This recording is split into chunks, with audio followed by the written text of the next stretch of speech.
আরো গুরুত্বপূর্ণ কিছু খবরে এবার হার্ড স্টোরিতে, কারণ 150-রও বেশি শিক্ষক এবার মধ্যশিক্ষা পর্ষদের কোপে নির্ভুল যে মূল্যায়ন, সেই মূল্যায়ন হয়নি।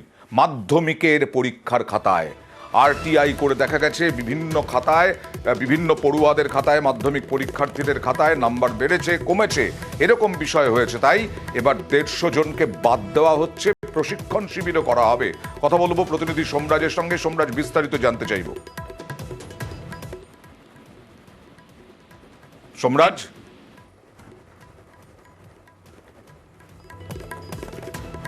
উত্তরপত্র মূল্যায়ন থেকে বাদ 150-রও বেশি শিক্ষক, পাশাপাশি উত্তরপত্র নির্ভুল মূল্যায়নে বিশেষ প্রশিক্ষণের ব্যবস্থা। রামানুজ গঙ্গোপাধ্যায়, মধ্যশিক্ষা পর্ষদ সভাপতি, তিনি কি বলছেন দেখুন। আমরা দেখতে পাচ্ছি যে প্রায় প্রতিটি সাবজেক্টেই প্রায় 25% করে নতুন এইচই আসছেন। এদেরকে মূলত একটা দিশা দেওয়া যাতে খুব যত্ন সহকারে বাচ্চাদের খাতা দেখা হয়।